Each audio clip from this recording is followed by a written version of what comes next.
बचपन में जब माँ रोटी सब्जी परोसती थी तो मैं नखरे कर करके उनका दिन खराब कर देती थी। माँ, ये पनीर की सब्जी में मटर, ये दाल कितनी गर्म है माँ, मैं चावल ही नहीं खाऊंगी। और कह दिया तो कह दिया। और एक बार जो मैंने कमिटमेंट कर दी तो फिर सिर्फ मैं पापा की डांट सुनती थी। फास्ट फॉरवर्ड 2017, मुंबई शहर के एक छोटे से एरिया के बड़े से बिल्डिंग के चौथे माले के डाइनिंग टेबल पर वार्डन ने परोसी चावले की सब्जी और हाँ, सूखी सी रोटी। आपको चावले तो पता है ना? चावले, हाँ, मतलब इसे खाने से मर जाना बेहतर है। वार्डन ने सब्जी परोसी और मैंने अपनी खाली जेब में हाथ डाला। आखिर में हार कर, मन मारकर ये कह दिया अपने आप को कि भैया आज तो यही खाना पड़ेगा। आज उस बात को 2 साल हो गए। सच कहूं, जब स्कूल खत्म हुआ ना तो मुझसे ज्यादा खुश और कोई नहीं था। अब ना रोज 2 चूटी बांधनी पड़ेगी, ना ही वही टिफिन में रोटी सब्जी लेके जाना पड़ेगा और ना घर लेट आने से डांट सुननी पड़ेगी। अब तो सिर्फ मेरे लाखों के सपनों के शहर मुंबई जाने के नगाड़े सुनाई पड़ रहे थे। इस शहर की कुछ तो बात है, तुम इसे अपनाओ या ना अपनाओ, ये तुम्हें चंद पलों में ही अपना लेता है। और ये अपनापन कभी खुली बाहों में महसूस होता है तो कभी नम निगाहों में, कभी समुद्र के लहरों में तो कभी आजाद पंछी की उड़ान में।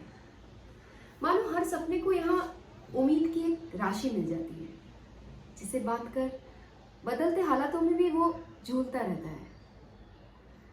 मेरा पहला साल तो इस शहर के रफ्तार से भी तेज बीत गया। नया कॉलेज, नए लोग, घर जाने का नाम ही नहीं। 4 महीने में जब मम्मी फोन करती थी कि बेटा अब तो अपना चेहरा दिखा दे, बस तभी घर जाया करती थी। इस शहर की तेजी से प्यार हो गया था मुझे। कॉलेज का खाना, अब्दुल भैया की कस्टमाइज्ड चाय और हॉस्टल का वो छोटा सा बेड, बस अब यही मेरा घर बन गया था। हर शाम दोस्तों के साथ घूमना, हर सुबह माँ का वही प्यार से उठाना, डैड से पॉकेट मनी के अलावा पैसे हटना और दादाजी के वो लेम जोक्स, ये सब मैंने दिल की अलमारी में किसी कोने में एक छोटी सी डिब्बी में समेट कर बंद कर लिया था। और हर उस डिब्बी की तरह यादों की डिब्बी भी कहीं गुम हो गई।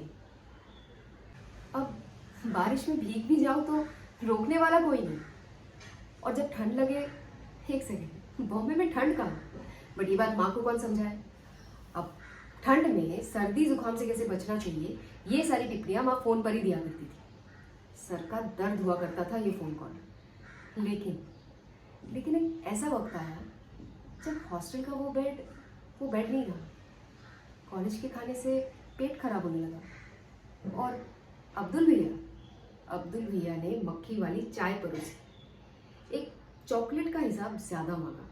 बात कुछ ऐसी हुई कि इस शहर में जिन लोगों से जुड़े हुए मेरे हसीन लम्हे थे, आज उन लोगों से बस एक ही रिश्ता था, आंखों का। कभी मैं उन्हें देख के हाय बोल दिया करती थी तो कभी वो मुझे देखकर नजरें घुमा लिया करते थे। मुझे एक बात समझने में बहुत टाइम लग गया कि ये तो इस शहर के लोग ही हैं जो तुम्हें इस शहर का हिस्सा बनाते हैं। और जब ये तुम्हारा साथ छोड़ दे तो भीड़ में भी तन्हा महसूस होने लगता है। शोर में भी एक खामोशी सुनाई देती है, तुम्हारी अंदर की खामोशी। छोटे शहर ना अक्सर बड़े सपने दिखाते हैं और बड़े शहर अक्सर छोटा महसूस कराते हैं। एंड देन परिवार का एहसास होता है। और ये बात एक आउट स्टेशन स्टूडेंट से बेहतर कौन जान सकता है। इस अनजान शहर में अपनी पहचान बनाने की होड़ में चाहे कुछ और सीखा या ना सीखा, लेकिन अपनों और गैरों में फर्क करना जरूर सीख लिया।